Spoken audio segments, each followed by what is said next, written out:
Which Side Podcast is a proud member of the Which Side Media Collective. This week's sponsor is still our T-shirt. Don't steal it, take it, but you can buy it at teespring.com/Kropotkin. It's to celebrate our 100th episode, and we still need, 8 more shirts? 7 more shirts. 7 more shirts. So it works like Kickstarter. We set a goal. We have to meet that goal. If we meet that goal, everyone gets their shirts. We set the price, so we make 0 money. You are actually paying the cost it is to print these fucking shirts. So it's only $15. We put more money into it than we're going to get back, which is nothing. So. Oh, God, yeah. So it's $15. Order your shirt now. It's a limited time offer. And if you are on the fence and decide not to get it and we don't meet our goal, it's your fucking fault. Definitely your fault. So fuck you. There's less than a week, so do it. It's a goddamn Kropotkin shirt for $15. Where the hell else are you going to get that? Only at whichsidepodcast.com.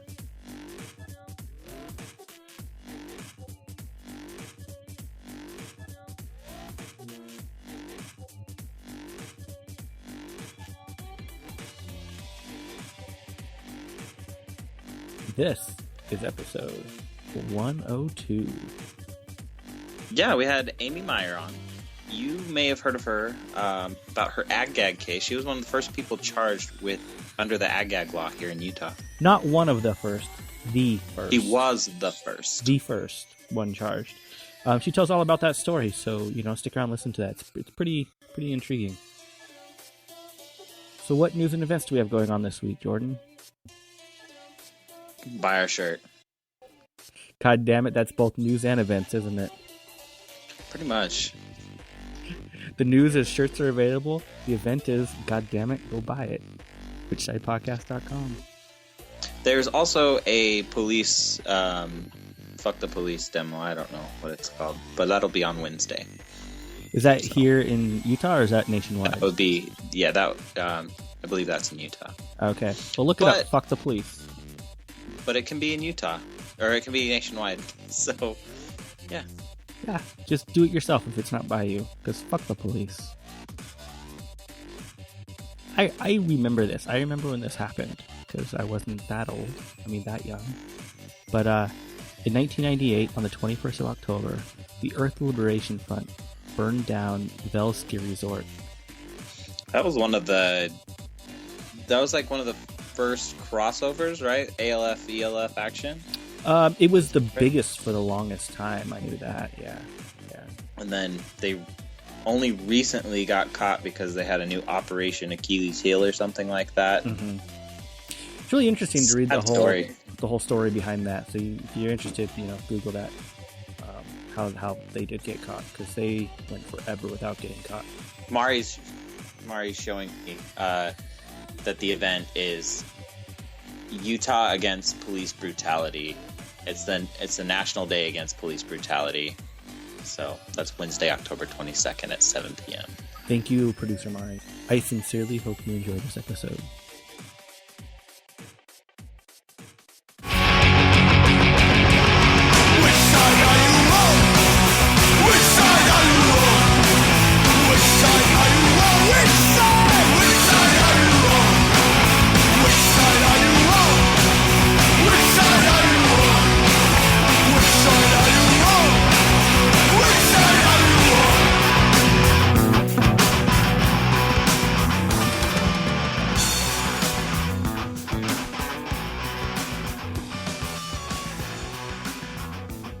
How are you today?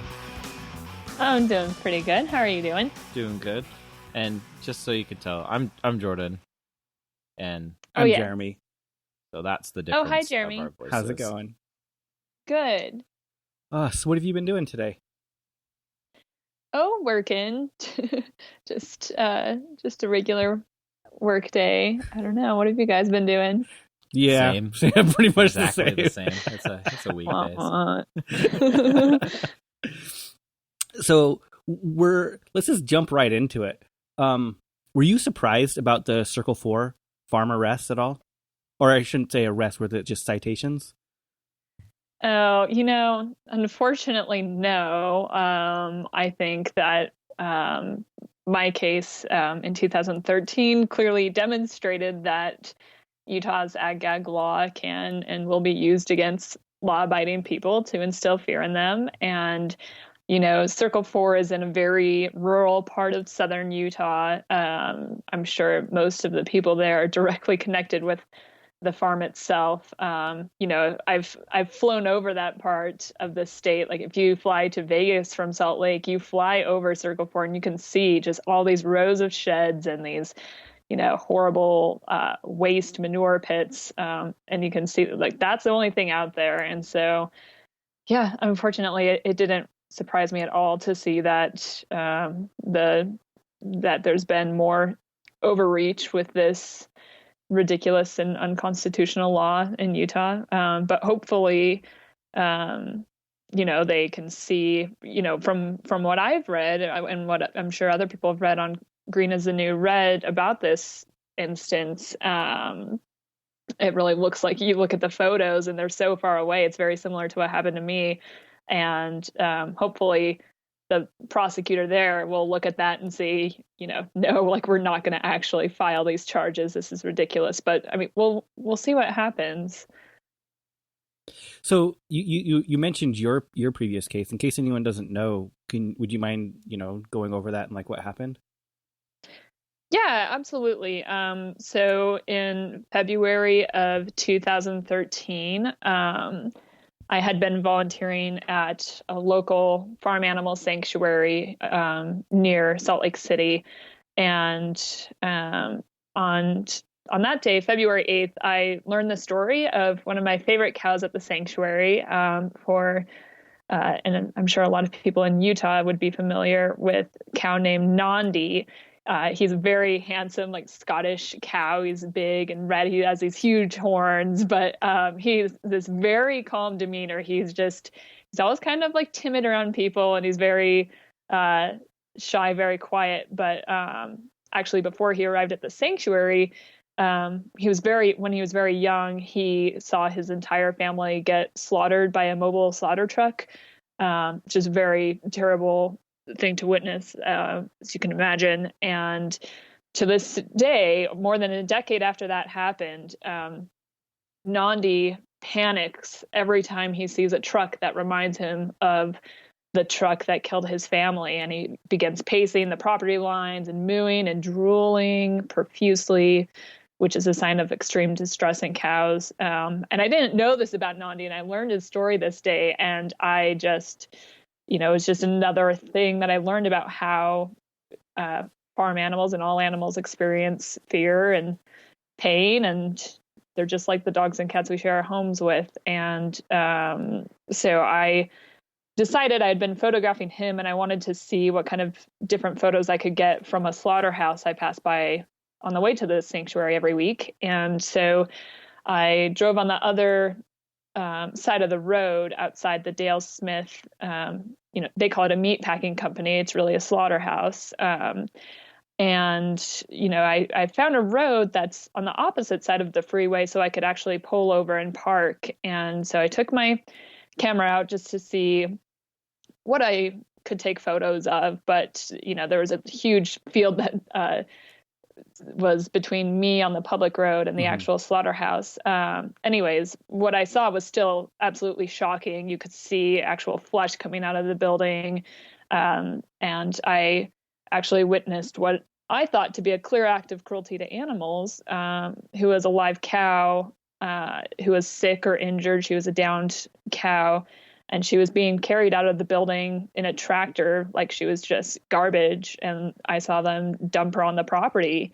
And there was nothing I could do for this cow but to film what was happening to her and try to show people what's happening right here in Utah. And it didn't take long after I was filming that a worker approached me in a pickup truck on the road, and he began yelling at me. He was very angry, and he told me I couldn't videotape his property from public property because of the new laws here in Utah. And I was familiar with Utah's Ag-Gag law.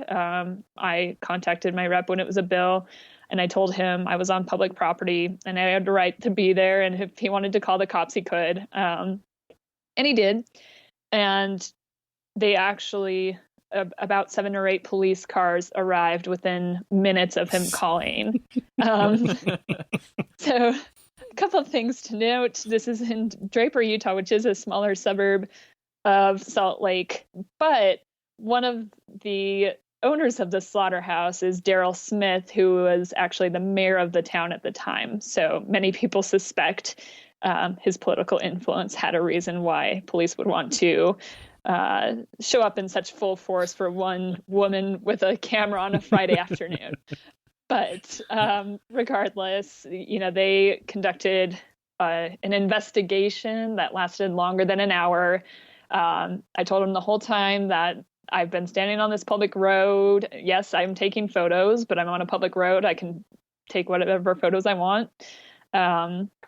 And eventually they said I was free to leave. They had looked at the barbed wire fence and it was fully intact. It didn't look like anyone had broken in. And they said they would screen me for charges with the prosecutor. And I left that day, but 10 days later, I started getting letters from random lawyers I didn't know saying they would represent me. And then I received my citation in the mail saying I was being charged with Utah's Ag-Gag law, the Animal Agricultural Operations Interference. So yeah, it was a Class B misdemeanor, and it carries a possible 6-month jail term and or fines. So I had to reach out to find legal help and find someone to help me pay for legal help. But eventually, on April 29th, Will Potter with Green is the New Red wrote about my case on his website, and the story went viral. And within 24 hours, the prosecutor dropped all the charges against me. And now I'm currently on a lawsuit with PETA, the Animal Liberation or Defense Fund, ALDF, and a couple others, trying to challenge that this law is unconstitutional. So during that whole time, were they trying to get you to delete your photos? No, they actually weren't. I was kind of surprised that they didn't even ask me to see the photos. It would have demonstrated quite clearly that I was very far away and could not capture any meaningful image with my small non-zoomed camera.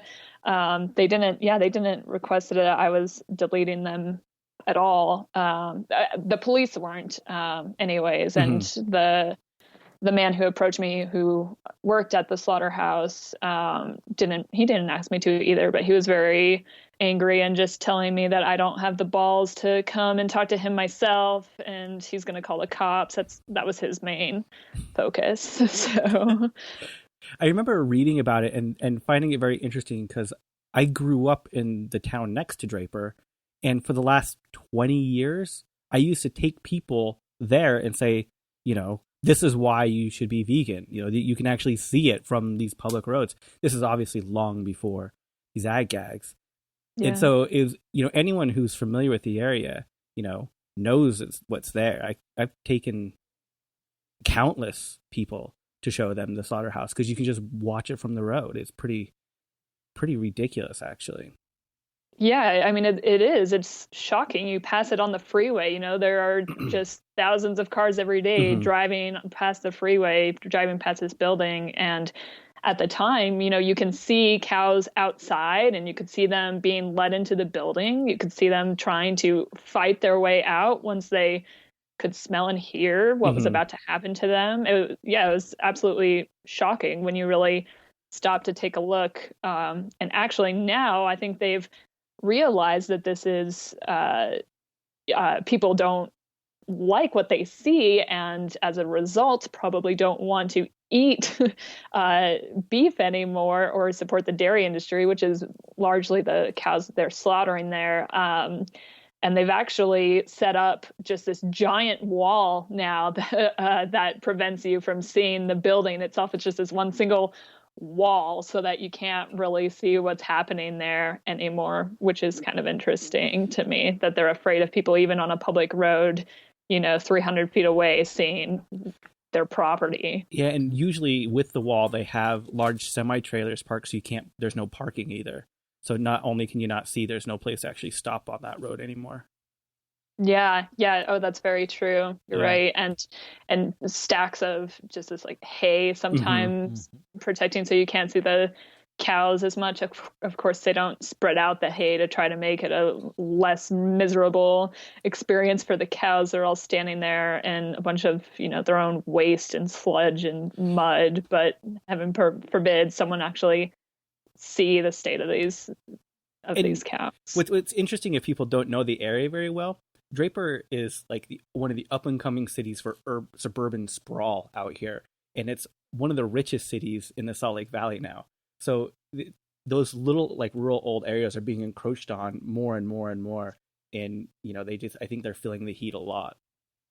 Yeah, it's interesting you say that. Actually, I remember reading, and I don't know what the status of this now is, but earlier this year, I read that the Dale Smith slaughterhouse is actually looking to leave Draper.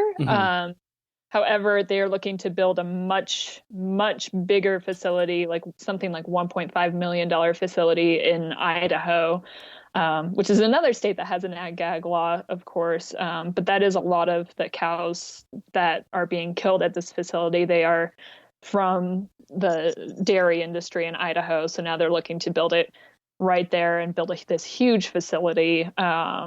So it's really unfortunate, of course. Isn't the Idaho Ag-Gag law even more a violation of everyone's constitutional rights?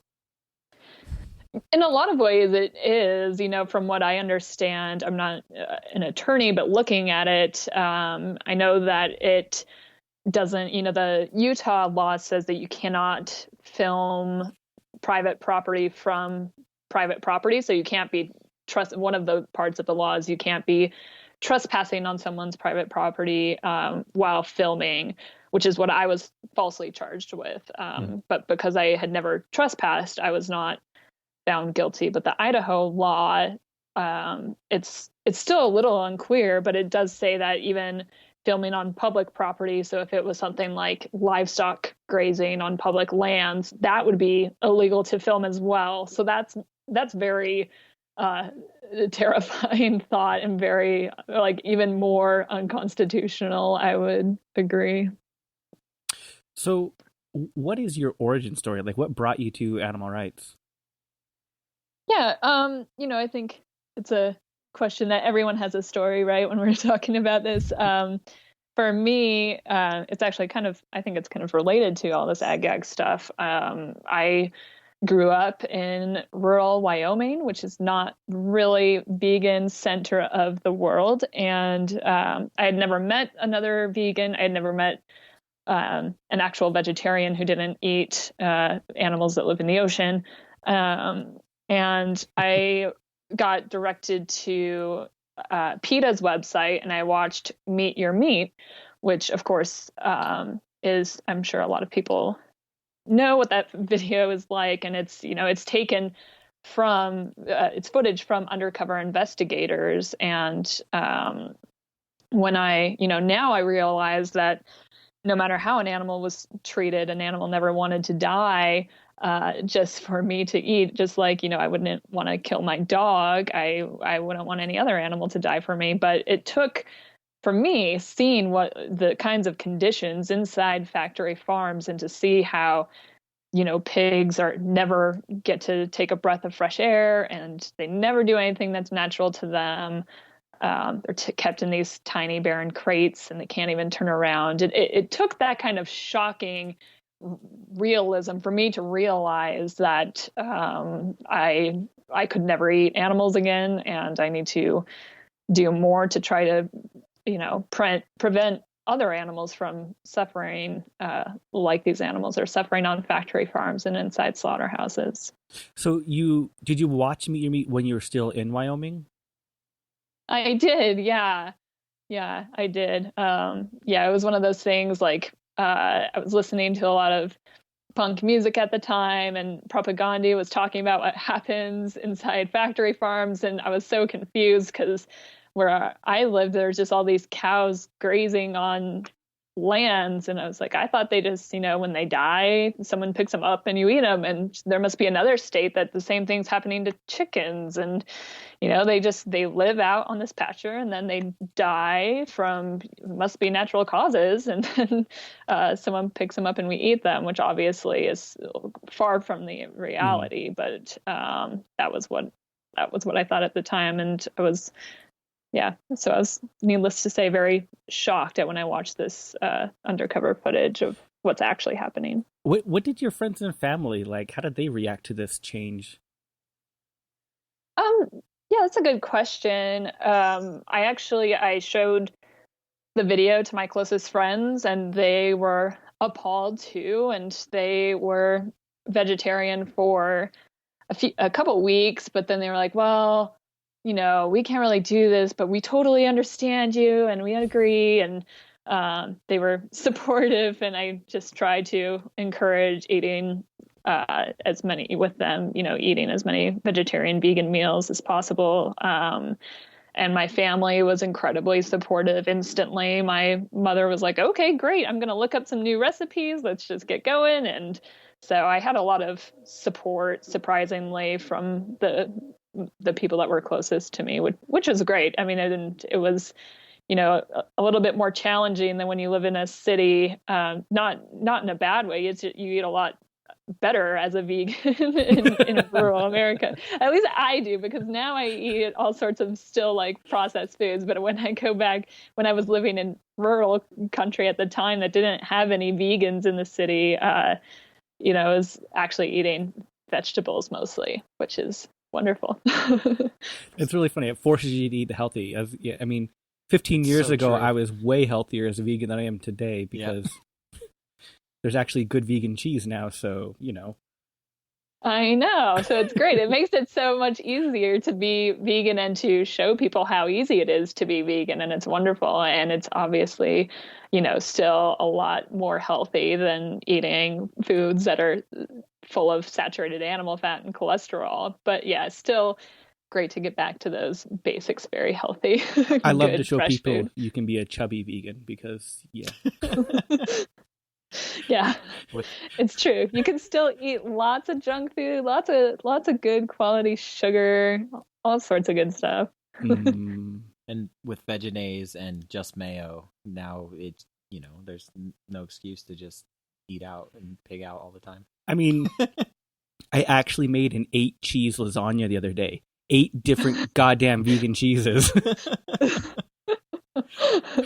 Yeah, it's awesome. And even when I go back to Cody now, that's where I lived in Wyoming, and there are even these great vegan foods there now. So even, it's catching on even in the smallest places where 10 years ago there was nothing, and no one in the town had ever heard of the word vegan. So it's really,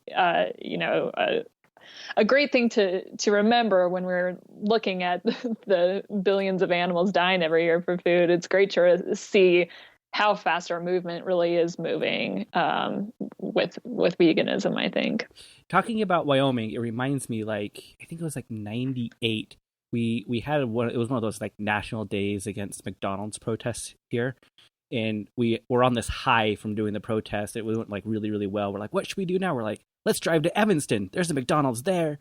So 20 of us drove up to Evanston and did the same demo out there. And everyone was so receptive. Old people coming up you should get more kids involved like this. And we totally respect you. It was totally different environment. That's so funny. I would have had no idea that Evanston would be so friendly to protesters, let alone animal rights protesters. I don't think they would be today, but back then it was the first time they've seen it, and it was just a bunch of kids. They were like, these kids are actually doing something. Instead of one old couple was like, I'm glad to see kids not skateboarding and doing something positive. We're like, oh no. But yeah, we had the cow costume and everything. It was a riot. Oh my gosh, that's awesome. You should do a throwback protest and go try it again. Well, and then like 4 months later, 4 kids that we met up there moved down to Salt Lake. They're like, we've been vegan ever since. We're like, holy shit, it worked. It was great. Wow. Yeah. Yeah. You never know. You never know the things that you do that are going to make a huge difference, you know? So what got you to move to Utah? Originally school. When I started going to college, I at the time my priority was going to college somewhere where I could ski more days and then go to school. So that was what brought me to Logan, Utah. And then after failing to find a great animal rights community there, I started coming to Salt Lake almost every weekend to join the animal rights movement here, and eventually decided to move to Salt Lake and transfer schools so that I could be more involved for animals every day of the week instead of just on the weekends. So what do you think is the biggest challenge of the animal rights movement right now? Oh man, that's a hard question. I mean, I think it's just still, I think overall, it's just an uphill battle because the industries we're up against have so many more resources. They have so many more people in high places looking out for them. They're huge industries and they have a lot of power and a lot of money. So it's difficult for our movement, which is still, in comparison to those companies, we cannot match those funds and that political influence. However, like considering all that, I think we're doing an amazing job and looking at just how many more, especially young people, millennials, are going vegan just in huge droves, or are saying, yeah, I'm trying to eat less meat, even like really recognizing that this is an issue and recognizing that the way that animals are suffering inside factory farms is important and not something that they support. So now I think, now that people really, I do believe that people understand at least the problems of animals raised for their flesh. And so now the challenge is showing them how to go vegan and how easy it is to be vegan, and just really demonstrating that, every day by living healthy vegan lifestyles and just continuing to show people that. But, it's an uphill battle. There's still billions of animals suffering inside factory farms every year. But I don't know. I like to try to look at USDA numbers and feel better about like some states where there's less animals being killed. And, hopefully that's just going to be the trend from here on out. And, I don't know, other areas of animal abuse too, like seeing how SeaWorld is falling so quickly after Blackfish and all this attention around that. And we recently had Ringling Circus in Salt Lake here, and we were protesting that every day. And I've been going to that protest in Salt Lake for at least 8 years, and this is by far the smallest attendance I've ever seen. And so that makes me optimistic too, that people are really beginning to see that animals are not ours to use. So, bringing up the circus, it reminds me of like a change that I've noticed over the years. Like you used to get people, they would at least try to justify it, like just in casual conversation, not people who are actually going to the circus, but they'd be like, oh, kind of justify it. Now you talk to the average person and they're like, yeah, it's wrong. Like, yeah, it's probably not the best for the animals. Like, yeah. Whether they're vegan or not, like, it just seems like there's been a general shift in attitude. Yeah, I think you're right. And I don't know, like, if there's one thing that's the cause of that, but I've definitely seen that too. And talking with people who are not connected to the animal rights movement, or, even people, I've even talked to people that still eat veal that recognize the circus is wrong, which of course it sucks that they think that veal is somehow okay. But yeah, there's these certain things that are really, people are beginning to actually think about the animals and think from their point of view and their suffering. So hopefully, that's just the trend. Hopefully we can really take advantage of that and show people how easy it is to put their practices into their beliefs. I think people agree with us that we should not be abusing animals. We just got to show them how to practice what they're already believing in. So, I mean, that's often the hardest thing to do, is to convince someone to change their beliefs, and we don't have to do that. People think that animals shouldn't be abused, so we're already a large step there, I think. I also thought it's interesting that that they were sponsored this year, and I hope that reflects their profits as well, about whether or not that they can even afford to be putting on these shows anymore. Yeah, I agree. That's what I hope too, because I noticed that too. It's the first time I've ever seen them sponsored by anyone. So hopefully that is a sign that they can't afford to do this without being sponsored. And I think it also, I mean, it turned off some people I talked to when I was protesting. Some people know how terrible of a company Chick-fil-A is, and so when they saw that Chick-fil-A was sponsoring the circus, I think they were kind of thinking twice about going in and supporting both of these terrible companies. They couldn't really have chosen a worse sponsor. I mean, I was going to say, like, it's like a big sign saying, "We hate gays and animals." Like, it's you're not going to win like a lot of people. At least you shouldn't. Let's put it that way.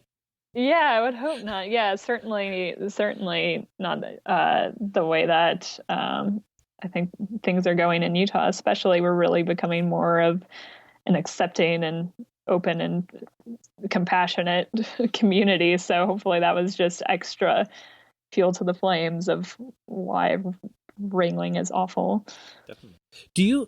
One of the things that I've noticed over the past 12 years is that there's been a huge shift of focus of the major animal rights movements, where it used to be like almost all vivisection and fur, and now it's slowly trended towards all dietary, like making the diet choice of being vegan. Not that the other things aren't done, but it's, used to be vivisection was the forefront and diet was the secondary back burner, but now it seems like that has switched. Would you say you've noticed that same thing, or am I just being crazy? No, that's really interesting. I mean, I do think, there are, like you said, there are groups still doing a lot of stuff about fur and vivisection and things like that. But some groups seem to focus almost exclusively on the vegan issues, specifically animals raised for food. But I don't know if that's, I assume that there's a distinct purpose behind that. My hunch would be that, just the sheer number of which, the animals are suffering for people's taste buds. And, and it's such a great thing to be able to do. Like if you can convince one person that they should stop eating animals, they're going to save 100 animals every year. So just that one fact, like just, handing out vegan starter kits on the corner one day, if you get 6 people that day that decide to stop eating animals, you save 600 animals over the next year for every year that they stay vegan. And so it's kind of, to me, it's like you kind of have to, they're all important issues. Mm-hmm. They all these animals deserve to be protected. But if you're looking at it from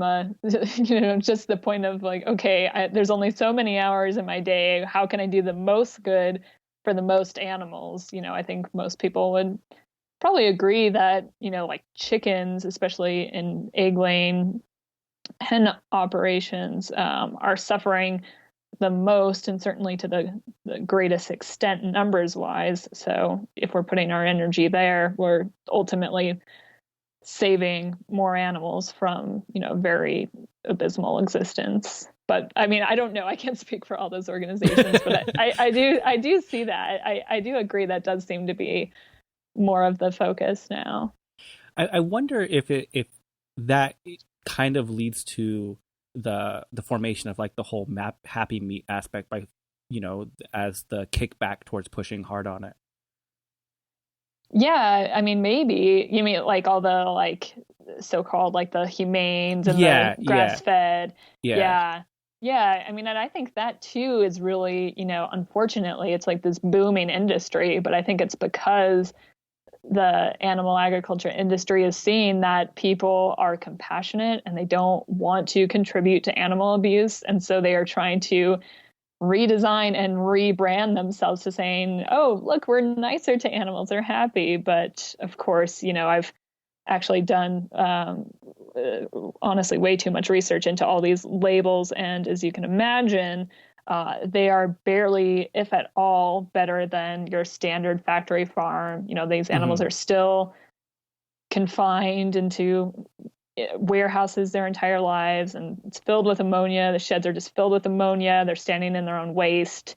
They're crowded. They're still have their beaks cut off. They are still branded. I mean, just almost every body mutilation you can name a factory farm does. These certifications, at least some of them still allow, and they all allow some of them, and they're all still killing animals at a very small fraction of their natural lifespan. So, that's one of the challenges now I see, is really trying to make sure that people who are trying to make compassionate decisions aren't being misled by these labels that would try to get them to believe that they can be compassionate for animals and still eat this product, which is obviously far from the truth. And not to mention that it just isn't sustainable, and you can't produce that amount of meat in a happy, humane, in a happy grass-fed way. Yeah. Mm-hmm.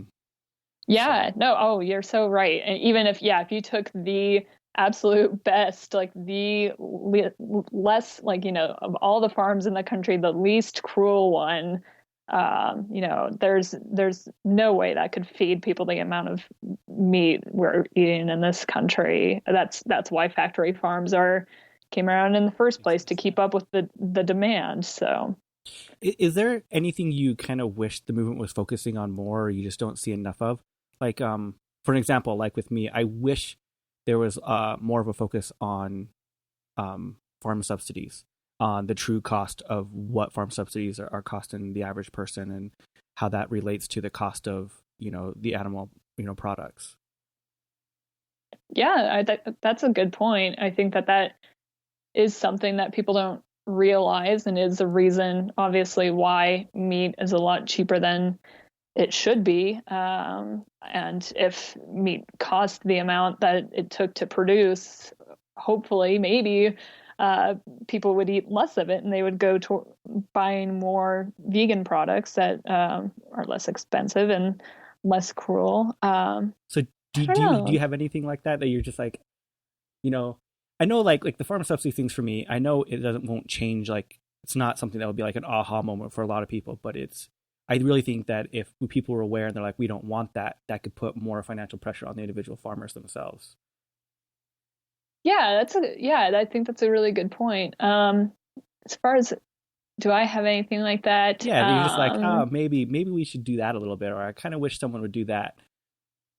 Yeah, that's a really good question. I don't know that there is. I think overall, one of the things I really, hope to do more of myself, and hope to see more of in general, is more smaller grassroots local movements. I feel like that's something that has disappeared in the last several years. It's something we used to have very strong communities across the country doing local, smaller grassroots stuff. And now larger groups are making amazing victories for animals. All of them are, but I think we really need that grassroots local activism too, in order to make this like a full successful movement, like any other successful social justice movement of the past. So I think that's kind of what we need most, is just more people doing more things for animals in their communities and working together. And whatever their issue is, if it's working for animals, and helping animals, I'm all for it. It's interesting you say that, because we talk to people all across the country, and that's probably one of the top answers. They're like, I just wish the grassroots was better. I just wish grassroots was better. So what do you think has been like the major decline in a lot of the grassroots scenes across the country? Yeah, I mean, it's a great question. I wish I knew the answer. It'd be an easier problem to solve if I knew the answer. I have a lot of theories, none of which are proven or probably right. We love unproven, probably wrong theories. I mean, I think that one of the issues is this. I mean, and this is just me, but it seems like a lot of this happened. I mean, certainly a lot of it happened as government started to crack down on people more. But I think it's more than that. And I think it's, we have a lot of great tools we can use for activism in terms of like social media and that sort of thing, which helps achieve big victories a lot. But I think it also sometimes gives people, it allows people to give the impression that they attended an event or did something when they really didn't. And so you kind of still get that feeling of I did something, but you weren't even actually there. So you really didn't do anything. I think there might be some weird psychological thing happening with that. But I don't know. It's obviously not a proven theory and maybe completely off. But so you're saying I think it's Twitter's fault. Facebook. It's all Twitter.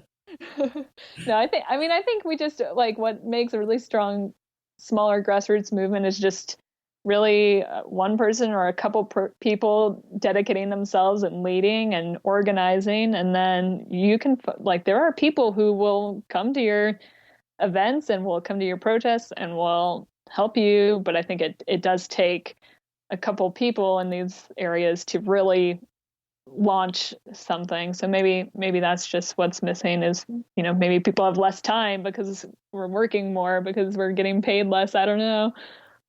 How do you handle, people that get burnt out or, become super jaded?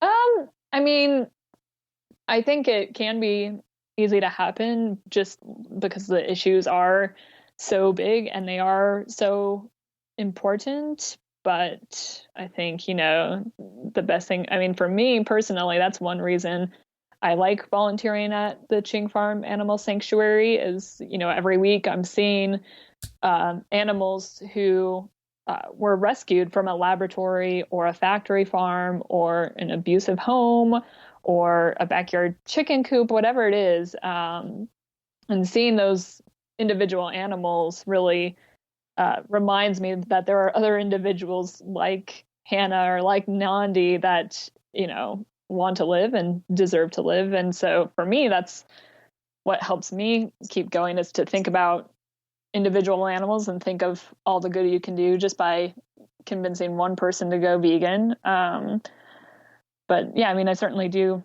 understand that it's hard because when you start looking at the issues, they are big issues, but it's just about trying to focus on, to me, it's about focusing on smaller, more manageable numbers and remembering who we're fighting for and that they don't have a voice. So they need us every day. So do you want to talk about Ching a little bit? Oh, sure. Yeah, Ching Farm Rescue and Sanctuary is in the Salt Lake City Valley, and they've been around for, I believe, 17 years. I've been volunteering out there for, I believe, like 7 years every weekend. And they take in rescued animals from abusive situations and give them a forever home where they can live out their life in peace, and they never have to worry about being, sent to slaughter for any reason. They die peacefully at the sanctuary when it's their time. And there's lots of different animals there. There are emus, most of which came, I don't know if you guys remember, you probably do, you live in Utah. There was this weird trend a few years back about emu meat because it was cholesterol free. And so a lot of farms started raising emus, and then they realized no one would eat it because it tasted gross or something. So anyways, fail.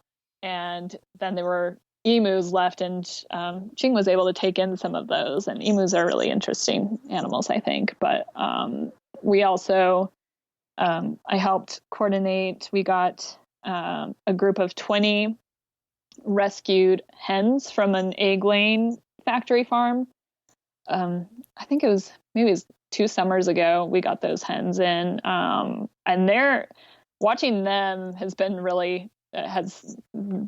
meant a lot to me, because when they first arrived, even though they had been rehabilitated for about a month from getting out of the farm, they still came, and their combs on the top of their head were bent over, and their feathers were all fallen out, and they just had wounds. They were very clearly unhealthy birds. They were almost 2 years old. That's when hens are sent to slaughter. If they're used in the egg industry, they aren't as productive for them anymore after 2 years, and they generally send them to slaughter.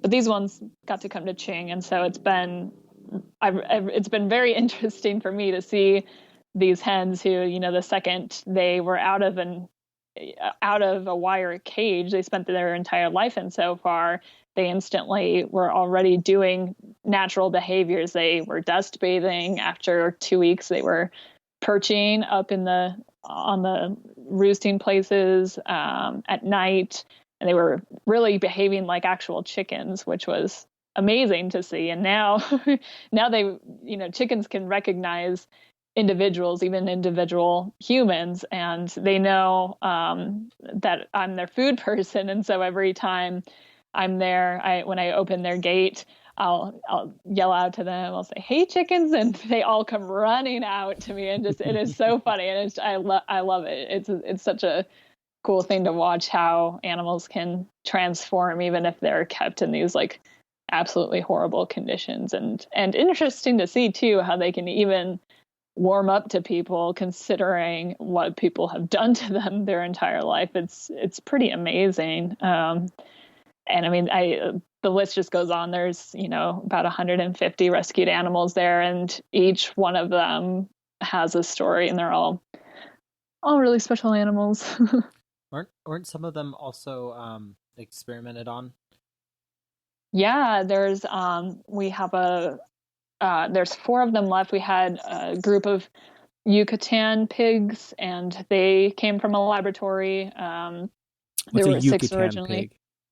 Pig? So they're like these big, they're not like farm-sized pig, but they're bigger than potbelly pigs. I think they're about 450 pounds, and they're like dark colored. Yeah, they're really dense. Farm pigs are like 1,000 pounds. But they're black, and they're kind of hairy, and yeah, I don't know how long they are, maybe like 3.5 feet long or something. Are they kind of more boar looking than pig? Yeah, I think so. Okay. Yeah, and so they came from a laboratory. There was also a farm-sized pig that came from a laboratory. There's a couple goats that came from a laboratory and that were actually involved in a mammary experiment, and they came pregnant. Actually, we didn't even know they were pregnant. I don't know if the laboratory knew they were pregnant. So we got surprised with goat babies, who are, of course, the cutest animals in the world, if you ask me. But yeah, so there's several different kinds of animals that came from laboratories. Of course, only after the laboratory decided they were no longer useful for them and they would have euthanized them. That's when they were able to come to the sanctuary. So what is your favorite moment from being an activist so far? Oh, it might be this recent victory just a couple weeks ago. If you didn't hear, the only horse-drawn carriage company in Salt Lake City went out of business, and that was a pretty amazing feeling for me. And I'm sure you have people who are listening who aren't in Utah, but last summer, one of the horse-drawn carriages in Salt Lake City, a horse named Jerry, collapsed on the street, and a friend of mine called me because she saw it, and she said, "You got to get over here and bring your camera." And I went out and I took photos, and it turned into a very long story, but long story short, Jerry ended up dying, and the carriage company tried to cover it up and sent the media a picture of a different horse claiming it was Jerry. and it was, later exposed that they had lied and that Jerry had already died. It was 98 degrees that day, even hotter on the asphalt. So anyways, we pressured the city council. We almost got a ban, and we protested every weekend in the winter, in the freezing cold, snowy winters. And it was just this has been a campaign many activists before me even have been fighting for in Salt Lake. So to see that company go out of business was pretty great. Yeah, it's crazy that it finally happened. I'd still also L'Ors Blanc. It's finally gone as well, which is a crazy thing. It was a local fruit shop here. Yeah, and to finally see that is now gone is also a small victory to me. Yeah, absolutely. Yeah, I'm sure probably both of you have more experience with that first store in particular. That was a little bit before my time, but I don't think there's not a single first store in Salt Lake City that I'm aware of now. So I mean that's amazing in itself. We're one of the we're kind of known for being a cold, snowy city, and there's no first store here. That's pretty amazing. I think they're all up in Park City, the last remaining ones. Yeah, I remember. I mean, when ZCMI stopped selling fur, that was amazing too. Yeah. Yeah. Oh, yeah. It's definitely huge. Yeah. Definitely huge. So, are there any new campaigns or upcoming campaigns that Utah's currently working on? I think it's interesting. We have a lot of activists in Salt Lake who are really inspired to start more grassroots and get really active again. And I think people are starting to coordinate and decide, wanting to be strategic and focused so that we, all these busy people can make the most out of the time they have. And so I'm not sure exactly which campaign will be happening, but I definitely think there are going to be more people doing more things in the area, which is awesome. And yeah, hopefully the start of something. Do you think there's any like low-hanging fruit, like easily winnable campaigns with just enough pressure? Oh, that's a good question. I do think it's important to pick on, to pick strategic campaigns that you can win. Absolutely. So I don't know. I mean, I do think after going to the circus protests recently, I think that because it seems like its interest is fading, it might be a good time for Salt Lake, like many other cities, to really try to get a performing animal ban, citywide ban, or a bullhook ban. Pushing for that would be amazing. I think if our movement could actually get animals out of the circus, how huge would that be? I mean, it would just be amazing if it was just interesting acrobats and humans who want to be performing. So that's maybe one thing, but I think, I'm sure there's other things, and I'm sure there's a lot of people out there with great ideas too. And I think that circuses were recently banned in Mexico even. I could be mistaken, crazy. But yeah, that could definitely be. I don't follow circus stuff as much as I should, but yeah, that could definitely be. I think it's definitely interest is fading. And I should clarify, animal circuses, not circles. Yeah. Fun little fact about circus protest here in Salt Lake. That's actually where I met my wife.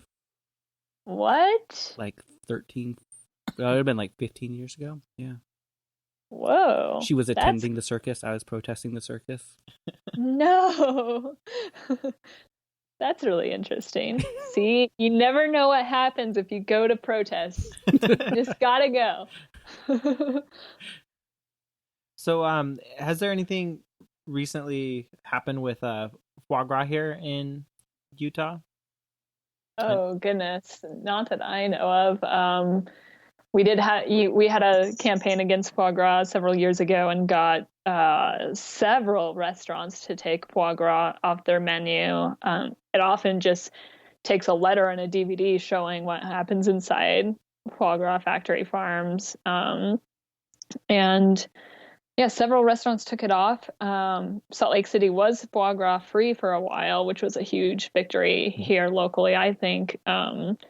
Unfortunately, I think a couple of restaurants are serving it now, probably because we aren't focusing on them. So if we, perhaps if we target that, that might be a good strategic choice too, so that we can be foie gras free again. That might be an easy low-hanging fruit. Yeah. There you go. There you go. I like it. So every activist I've ever talked to has really funny or odd run-ins with authority figures like police officers. Do you have any you would like to share? Oh my gosh. Oh, probably too many than we could actually get to.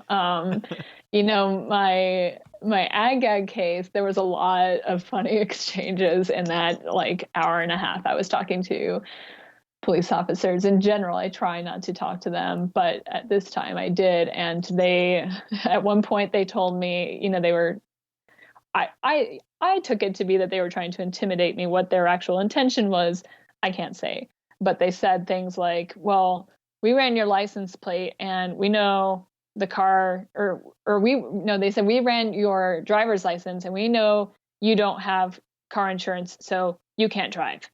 And I was just like, no, the car insurance isn't in my driver's license. And I know you know that because this is what you do for a living. That was weird. And they also told me at one point, they said, they were very proud. They said, we know who your boyfriend is, and we know he is on this property somewhere. We're looking for him right now. And, and I was just like, well, that would be amazing because he's in Wisconsin right now. I'd be very impressed. But, and it was also just obviously ridiculous because the whole property is just bare and flat. It's not like there's even a bush. So I don't know where they were thinking they were going to be searching. It was very strange. They kept saying things like that to me, and just it seemed like they were trying to show me how much they knew about my life, and who I knew, and trying to intimidate me. But I mean, obviously, I don't know what their actual intentions were, but that's how I perceived it. I don't know. I think. Oh, the instances just go on. There's probably too many. Yeah. How was your family about the whole, Ag-Gag arrest? Oh, they were so supportive. They're supportive, and all of my activism for animals. They're very proud that I am an activist, and they were very supportive. And I was actually shocked after the story came out, and especially after my charges were dropped. I even got contacted from a lot of random people in my hometown telling me how much they support me and how much this is, how terrible these Ag-Gag laws are. They had no idea about these laws, and this is just horrible. I mean, these were people whose families are ranchers. Even people from ranching families recognize that Ag-Gag laws are trying to, cover an industry from people seeing what is happening inside these facilities, and that it's our right to see inside these facilities, not only to see how animals are treated, but of course, because it's a public health concern. It covers up environmental problems, anything happening on these operations that are causing environmental problems, which happen constantly. And it also is, anyone who is concerned about worker safety is really against these laws too. And I think it's interesting, actually, in just the last couple years, even at this, you look at this one slaughterhouse in Draper, Utah, that I was standing outside, and I saw the down cow being taken out, which they can do legally, but certainly didn't seem. It seemed cruel to animals to me. But in addition, they've also, in the last 2 years since Ag-Gag law has been around, they had to recall 38,000 pounds of beef. And after my incident, they actually had a worker die in an accident, actually operating the same machinery that I saw them carrying out the downed cow. And so you can already see, just looking at one business, how these laws affect so many people outside of the obviously thousands of animals every week, and so I think the public is really against these laws. They see it for what they are, and it's an industry trying to get special privilege when they don't deserve it. And we should be putting more cameras in these facilities, not banning them. And so, yeah, I mean, my family was supportive, and I think I am yet to talk to anyone who is not supportive of me, and furthermore, like, not support. It seems everyone I talk to, especially after I tell them about Ag-Gag laws and what they're doing, they're against these laws too, because they're concerned about all these things. Well, is there anything that you'd like to plug, or is there a way that people can get in touch with you? I'm certainly happy to answer any questions or anything people have about Ag-Gag laws, or where our lawsuit stands. People are welcome to email me, but my email is amy.meyer2009@gmail.com. I don't know what I can do to help people, but I certainly am willing to do whatever it is to help, and hopefully other people will just hear my story and listen to other people's stories and read more about Ag-Gag laws and what's happening to animals, and start doing something about it in their communities, Well, we end every episode saying "fuck, shit, damn." Would you mind saying it for us this week? Okay. Fuck, shit, damn. Awesome. Sweet. Thank you so much. Yeah, sure. Okay. Have a great night. Thank you. You guys too. All right. See ya. Bye. Bye.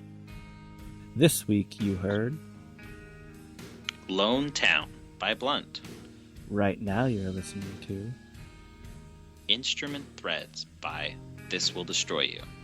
And as always. El Comandantes, which side are you on? Okay, I just learned this today.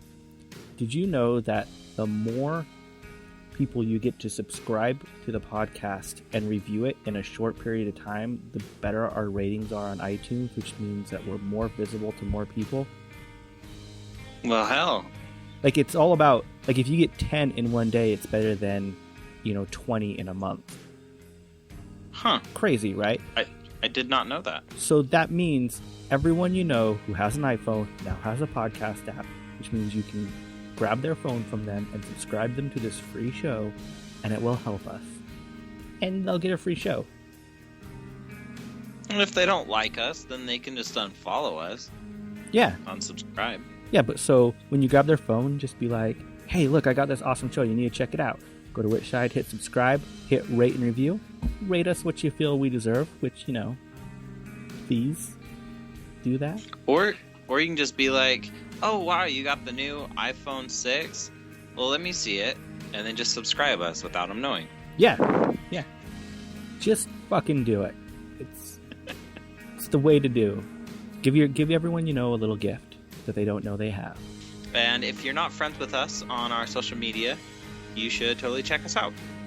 You can go to whichsidepodcast.com and click on the social tab, and it will link you to all of the social media accounts that we have. We often talk about things on there that we don't talk about on the show, so be our friend. And if you really want to sponsor an episode, all we do ask is $10. We will be your shill. Say whatever the fuck you want. That's about how much it costs us to produce each episode, so that's all we ask of you. And you can go to whichsidepodcast.com, click on the donate tab, and that's how you can donate to be a sponsor. Man, my mouth fucking hurts, so fuck shit, damn. Buy our shirts. Which Side is produced by the Which Side Media Collective.